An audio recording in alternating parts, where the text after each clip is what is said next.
Perintah Kaisar Naga. Audiobook, novel silat, episode 720. Auranya benar-benar terkuras, matanya dipenuhi rasa sakit dan ketakutan yang luar biasa. Di mana jejak kesombongan dan keganasannya sebelumnya? Sosok Dev berkelebat, muncul di tepi kawah, menatap George Zheng, yang terbaring di sana seperti anjing mati. Hidupmu bukan milikku. Dev berkata dengan tenang, suaranya sedingin es. Master Sekte Turner Lie akan datang untuk membalas dendam. Dengan itu, ia mengibaskan lengan bajunya, dengan kekuatan lembut mengangkat George Zheng yang terluka parah dan tak berdaya, dan melemparkannya seperti sampah ke gerbang gunung Sekte Pedang Surga mendalam yang jauh. Para tetua Sekte Pedang bereaksi cepat, melompat untuk menangkapnya dan mengamankannya dengan rantai dan pembatas yang dibuat khusus. Pemandangan ini benar-benar menghancurkan pertahanan terakhir Slobodan Hun. Ia menyaksikan tanpa daya ketika George Zheng, yang kekuatannya tak jauh berbeda darinya, dilumpuhkan dan ditangkap oleh Dev tanpa sempat bergerak sedikit pun. Rasa takut di hatinya akhirnya mengalahkan semua amarah dan dendamnya.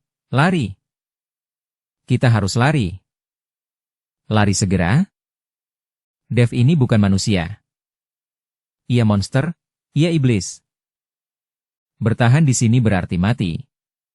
Namun, tepat ketika Slobodan Hun berbalik untuk melarikan diri, bahkan menggunakan teknik melarikan diri yang mengancam jiwa yang menguras seluruh esensinya. Master Sekte Hun, kenapa terburu-buru pergi? Suara serak tua, seolah-olah dua tulang bergesekan, bergema menakutkan, membawa aura dingin dan menyeramkan. Suara itu datang dari jauh di dalam perkemahan Sekte Iblis 10.000 jiwa, dari kereta hitam pekat yang ditarik oleh 9 naga iblis kerangka.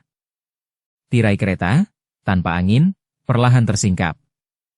Sosok kurus bungkuk, seolah tertiup angin, bersandar pada tongkat tulang putih berkilau, melangkah keluar dari kereta. Ia diselimuti jubah hitam lebar, menutupi wajahnya, hanya memperlihatkan sepasang mata yang menyala dengan api hijau yang menakutkan. Api hijau itu berkelap-kelip tak menentu, seolah mampu langsung menghanguskan jiwa. Dengan kemunculannya, suhu di sekitarnya anjlok, udara seolah membeku, dan bau kematian serta pembusukan yang menyengat dan tak tertembus memenuhi udara. Penatua tertinggi Sekte Iblis 10.000 jiwa, penatua tulang hantu. Seorang taipan iblis sejati yang telah hidup selama bertahun-tahun yang tak terhitung jumlahnya, kultivasinya telah mencapai puncak peringkat ke-7 alam dewa abadi surgawi. Dia juga merupakan kartu truf dan pilar terakhir Sekte Iblis 10.000 jiwa. Melihat penatua tulang hantu muncul, para murid Sekte Iblis, yang hampir runtuh, tampaknya telah meraih sedotan terakhir mereka. Secercah harapan kembali menyala di mata mereka. Slobodan Hun, menggenggam sedotan, bergegas ke sisi penatua tulang hantu, suaranya bergetar karena isak tangis dan kebencian yang tak terkira. Penatua tertinggi. Akhirnya kau bergerak.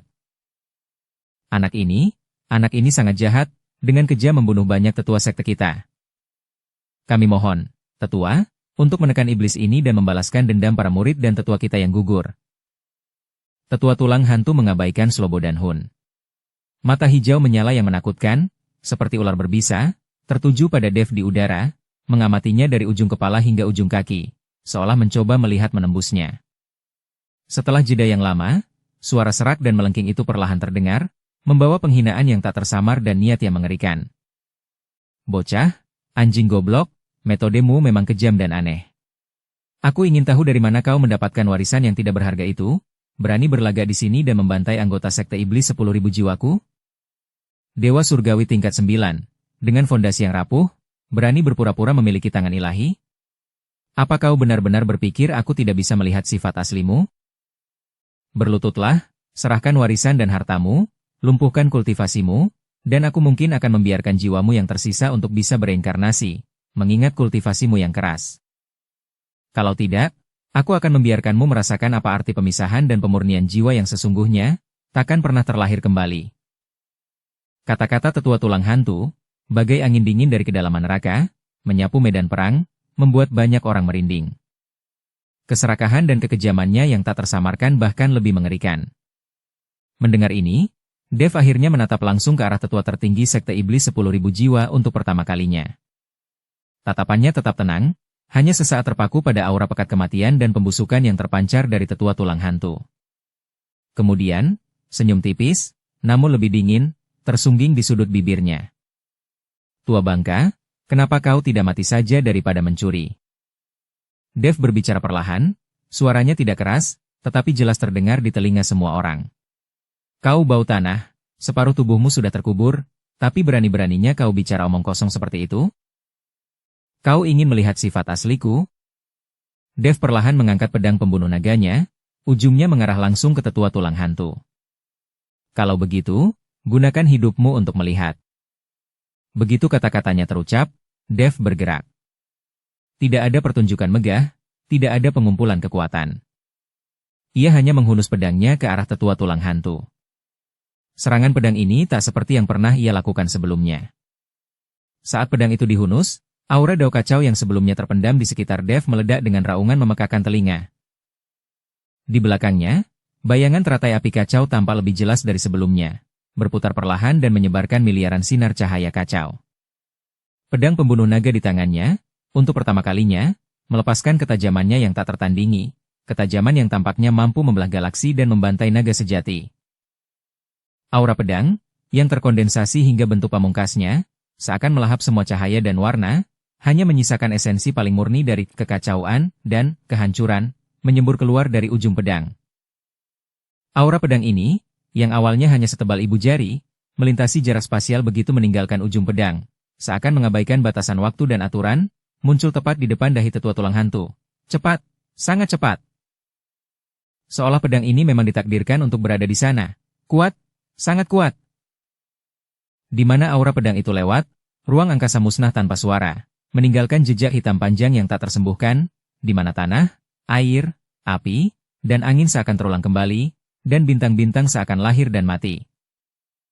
Mata api hijau menakutkan lelaki tua itu tiba-tiba menyusut seukuran titik-titik kecil begitu aura pedang itu muncul. Dia merasakannya. Niat pedang penghancur yang dahsyat itu yang membuat jiwanya gemetar.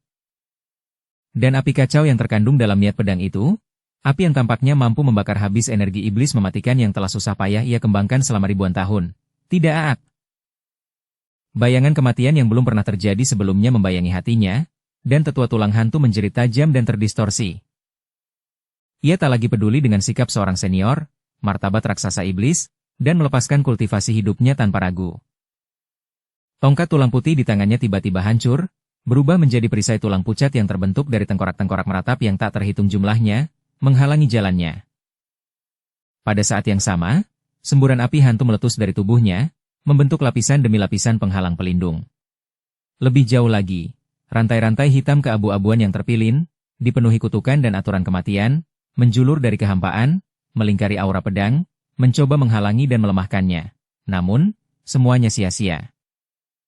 Aura pedang yang kacau itu tampak seperti hukuman dewa, takdir, akhir yang tak terhentikan. Perisai tengkorak itu, saat bersentuhan, diam-diam berubah menjadi debu.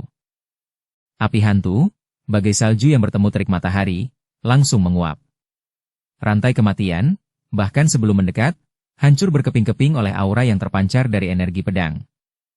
Energi pedang, dengan kecepatan konstan, tanpa ampun, namun luar biasa cepat, menembus lapis demi lapis pertahanan, dan dalam pantulan pupil mata tetua tulang hantu yang membesar tak terhingga, dipenuhi ketakutan dan keputusasaan yang mendalam, energi itu dengan lembut menyentuh alisnya. Puff, suara lembut. Waktu seakan membeku saat itu. Semua gerakan tetua tulang hantu, semua auranya, semua perjuangannya, membeku. Ia berdiri di sana, membeku dalam posisi bertahan terakhirnya, cahaya di mata api hijaunya yang menakutkan dengan cepat meredup dan padam. Sebuah lubang kecil muncul di antara alisnya, tetapi tidak ada darah yang mengalir. Saat berikutnya, berpusat pada lubang itu, retakan halus dan kacau menyebar dengan cepat seperti jaring laba-laba di sekujur tubuhnya. Kerak, kerak. Seperti pecahan porselen halus.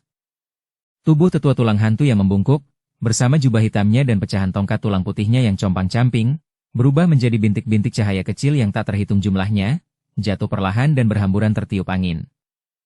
Tubuh dan jiwanya musnah total, bahkan tak tersisa sedikit pun.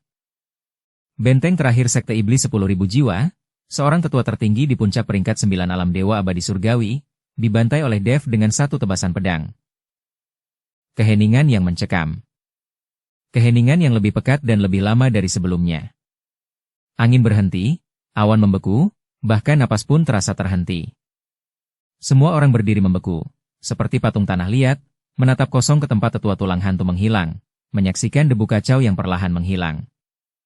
Ekspresi wajah Slobodan Hun membeku sepenuhnya, matanya kosong, seolah-olah ia telah kehilangan seluruh jiwa dan kemampuan untuk berpikir. Ketergantungan terbesarnya, pilar terakhir sekte, begitu saja lenyap. Dibunuh hanya dengan satu tebasan pedang, buk.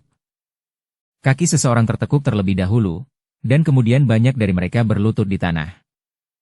Segera setelah itu, bagaikan reaksi berantai, semakin banyak murid sekte iblis dan prajurit binatang fusi. Wajah mereka pucat, jatuh berlutut, gemetar di hadapan sosok bagaikan dewa di udara, terlalu takut bahkan untuk memohon belas kasihan.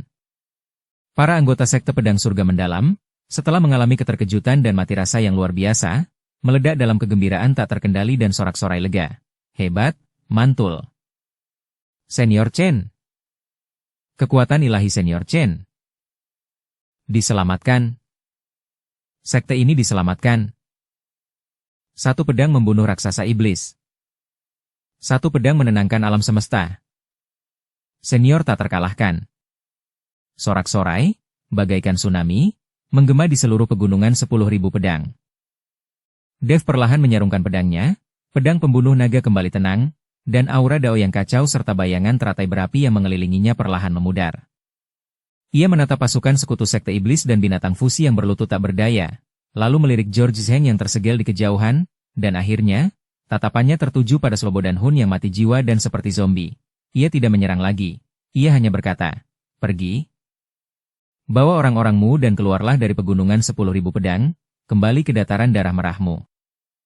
Katakan pada pelahap jiwa untuk mencuci lehernya dan tunggu. Aku, Dev Chen, akan segera ke sana untuk menemukannya. Sedangkan untukmu?" Tatapan Dev menyapu Slobodan Hun seolah-olah sedang melihat tumpukan sampah tak berharga. "Jika kau berani menginjakan kaki di sini lagi, atau menyebabkan kerusakan pada sekte pedang surga mendalam atau sisa-sisa sekte 10.000 binatang. Nasib hantu tua itu adalah contoh bagimu." Setelah itu, Dev mengabaikan kerumunan seperti semut di bawah, berbalik, dan dengan satu langkah, muncul di dalam gerbang gunung sekte pedang surga mendalam, di hadapan Yusman Ling. Di belakangnya terbentang pemandangan kekalahan telak bagi pasukan musuh, dan sorak-sorai meriah dari tanah suci sekte pedang, merayakan keberhasilan mereka. Lama setelah sosok Dev menghilang, Slobodan Hun tiba-tiba bergidik, seolah terbangun dari mimpi buruk. Matanya, dipenuhi kebencian dan ketakutan, melirik gerbang gunung sekte pedang surga mendalam, lalu ke noda darah yang ditinggalkan oleh tulang-tulang mengerikan di tanah dan debu yang menempel pada tetua tulang hantu yang pergi di kejauhan. Akhirnya, ia memaksakan dua kata dengan gigi terkatup, "Mundur, pulang." Suaranya serak, dipenuhi rasa malu, ketakutan, dan kebencian yang tak berujung. Pasukan sekutu sekte iblis 10.000 jiwa dan sekte suci binatang fusi mundur berantakan, bagaikan gelombang pasang, meninggalkan baju zirah dan senjata mereka, melarikan diri dari pegunungan 10.000 pedang dalam keadaan berantakan. Mereka datang dengan kekuatan yang luar biasa, tetapi pergi seperti anjing liar. Dev tidak membunuh Slobodan Hun justru agar ia memberitahu dewa pemakan jiwa bahwa ia akan memenggalnya sendiri. Saat ini, kepercayaan diri Dev berada di puncaknya. Ia merasa seperti kembali beraksi. Mendatangi sekte iblis 10.000 jiwa. Di luar pegunungan 10.000 pedang, di tepi dataran darah merah. Pasukan sekutu sekte iblis 10.000 jiwa dan sekte suci binatang fusi yang dulunya sangat kuat dan arogan, kini benar-benar hancur, bagaikan kawanan domba yang digiring, meninggalkan baju zirah dan senjata mereka, melarikan diri dengan panik kembali ke sarang mereka. Ketika mereka tiba, mereka adalah masa yang gelap dan menindas, awan-awan iblis menutupi matahari, auman binatang buas mereka mengguncang langit. Ketika mereka pergi, mereka tercerai-berai dan kehilangan semangat, banyak murid bahkan berharap memiliki dua kaki lagi, buru-buru menanggalkan pakaian sekte mereka, takut dikenali oleh para dewa pembunuh yang mengejar. Di barisan terdepan, wajah Slobodan Hun pucat pasi, matanya kosong dan tak fokus, tubuhnya terhuyung-huyung, seolah-olah ia telah menua ribuan tahun dalam semalam. Tatapan acuh tak acuh Dev terus terbayang di benaknya, lambaian tangannya yang meluluh lantakan Jenderal Batu Iblis menjadi abu. Pemandangan mengerikan dari aura pedang tunggal yang mengubah ratusan kultivator tingkat menengah menjadi debu. Dan kemudian ada serangan pedang terakhir yang menghanguskan yang melenyapkan tetua tertinggi, tetua tulang hantu. Setiap adegan bagaikan jarum yang paling tajam, berulang kali menusuk pikiran dan harga dirinya.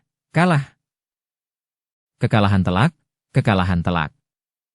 Mereka tidak hanya menderita kerugian besar, kehilangan lebih dari 70% pasukan elit mereka, tetapi mereka juga kehilangan sandaran terbesar mereka, tetua tertinggi, tetua tulang hantu. Setelah pertempuran ini, Sekte Iblis 10.000 jiwa melemah drastis. Lupakan tentang terus mendominasi dataran darah merah, bahkan mempertahankan fondasi mereka dari kekuatan rakus lainnya dari surga ke-10 kini tak terelakkan. Yang lebih membuatnya takut adalah kata-kata terakhir Dev yang dingin, katakan pada pelahap jiwa untuk mencuci lehernya dan menunggu. Yang mulia yang dulu ia anggap sebagai pelindung, sebuah kesempatan, kini tampak seperti surat perintah kematian. Dev datang untuk pelahap jiwa. Terlebih lagi, dilihat dari kekuatan mengerikan yang ditunjukkan Dev, ia tampak benar-benar memenuhi syarat untuk menantang Yang Mulia. Rasa takut, dendam, keengganan, keputusasaan, luapan emosi bergejolak di dalam hati Slobodan Hun, yang akhirnya menyatu menjadi kegilaan yang merajalela. Ia tiba-tiba mendongak, menatap altar utama sekte jauh di dalam dataran darah merah, yang selalu diselimuti energi iblis yang pekat, secercah harapan suram kembali menyala di matanya. Yang Mulia, ya. Masih ada Yang Mulia. Yang Mulia Maha Kuasa, dia pasti bisa menghancurkan bajingan kecil Dev. Aku harus segera melapor kepada Yang Mulia dan memintanya kembali dari pengasingan untuk membalaskan dendam sekte iblis 10.000 jiwaku. Slobodan Hun bergumam pada dirinya sendiri, lalu mendesis pada beberapa tetua kepercayaan yang tersisa di sampingnya. Cepat! Kembali ke sekte. Kembali ke sekte segera. Sekte Pedang Surga mendalam, di dalam gerbang gunung. Kegembiraan selamat dari bencana bercampur dengan kengerian akibat pertempuran. Para murid mulai, dengan air mata berlinang, mengumpulkan sisa-sisa rekan murid mereka, membersihkan medan perang, dan memperbaiki bangunan serta formasi yang rusak. Meskipun sekte terselamatkan, harganya sama beratnya. Lebih dari sepertiga murid tewas, dan wajah-wajah familiar yang tak terhitung jumlahnya tak pernah terlihat lagi. Di alun-alun di depan aula utama puncak utama, Yusman Ling, ditopang oleh beberapa tetua, berjuang untuk berdiri. Luka-lukanya parah, napasnya lemah, tetapi matanya dipenuhi kegembiraan dan rasa syukur saat ia menatap sosok berbaju hijau di hadapannya. Rekan Taois Chen, tidak, Senior Chen.